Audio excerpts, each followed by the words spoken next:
வணக்கம் நண்பர்களே. அனிதா ராதாகிருஷ்ணனை கைது செய்த அமலாக்கத்துறை. தமிழக முன்னாள் அமைச்சரும் திமுகவின் முக்கிய நிர்வாகியுமான அனிதா ராதாகிருஷ்ணனுக்கு எதிராக சட்டவிரோத பணப்பரிமாற்ற தடை சட்டத்தின் கீழ் விசாரணையை தொடங்குவதற்கு அனுமதி கோரி அமலாக்கத்துறை தமிழக அரசுக்கு அதிகாரப்பூர்வமாக கடிதம் ஒன்றை அனுப்பியிருக்கு. புதிய தாவேக அரசுக்கும் எதிர்க்கட்சிகளுக்கும் இடையே ஏற்கனவே பல்வேறு அரசியல் விவாதங்கள் தீர்மானம் அடைஞ்சிருக்கு. இந்த சூழல்ல அமலாக்கத்துறையின் இந்த அதிரடி நகர்வு தமிழக அரசியல் களத்தில் கூடுதல் பரபரப்பை ஏற்படுத்தியிருக்கு. அமலாக்கத்துறை அனுப்பியிருக்க இந்த கடிதத்தில் குறிப்பிட்டிருக்கிற முக்கிய விவரங்கள் என்னவென்றா, அனிதா ராதாகிருஷ்ணன் மீது ஏற்கனவே நிலுவையில் உள்ள வருமானத்திற்கு அதிகமான சொத்து சேர்த்த வழக்கு மற்றும் அதனுடன் தொடர்புடைய பண மோசடி விவகாரத்தில் சட்டவிரோத பண பரிவர்த்தனைகள் பெருமளவில் நடந்திருக்கிறதா அமலாக்கத்துறை குற்றம் சாட்டியிருக்காங்க. விசாரணைக்கு அனுமதியும் கேட்டிருக்காங்க.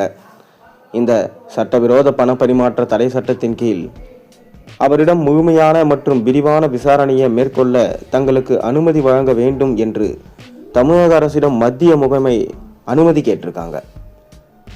மத்திய புலனாய்வு மற்றும் விசாரணை அமைப்புகள் தமிழகத்தின் முக்கிய அரசியல் தலைவர்களை குறிவச்சு தங்களது விசாரணையை முடுக்கிவிட்டதன் தொடர்ச்சியாகவே இது பார்க்கப்படுது.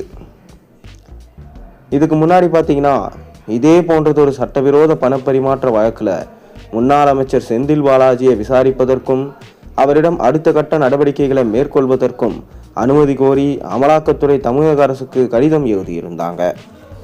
தொடர்ந்து திமுகவோட முக்கியமான 15 அமைச்சர்களை குறிவச்சதா அமலாக்கத்துறை தற்போது தகவல்கள் வெளியிட்டிருக்காங்க. அதில் முக்கியமாக 5 அமைச்சர்களின் பெயர்கள் அடிபட்டு கொண்டிருக்கு. செந்தில் பாலாஜி, KN நேரு, பொன்முடி போன்ற முக்கியமான அமைச்சர்கள் இதில் சிக்குவார்கள் என்று எதிர்பார்க்கப்படுது. மேலும் கரூரில் செந்தில் பாலாஜி விஜயை எந்த அளவுக்கு துன்பப்படுத்தினார் என்பது உங்களுக்கு தெரியும். 41 பேரை உயிரிழக்க செய்தது முதல் அவரை அங்கு பிரச்சாரம் செய்யாமல் தடுத்தது போன்ற விஷயத்தின் மூலமாக விஜயை பல மன உளைச்சலுக்கு ஆளாக்கியிருந்தார்கள். தற்போது செந்தில் பாலாஜியே முதலமைச்சர் விஜயிடம் மாட்டுவார் என அவர் கனவு காண்டிருக்க மாட்டார். அதனால் தற்போது செந்தில் பாலாஜி மீது வழக்கு பாய அதிக வாய்ப்பு இருப்பதாக சொல்லப்படுகிறது. இனி திமுகவில் உள்ள முக்கியமான அமைச்சர்களின் கொட்டம் அடங்கியதாக தான் பார்க்கப்படுகிறது.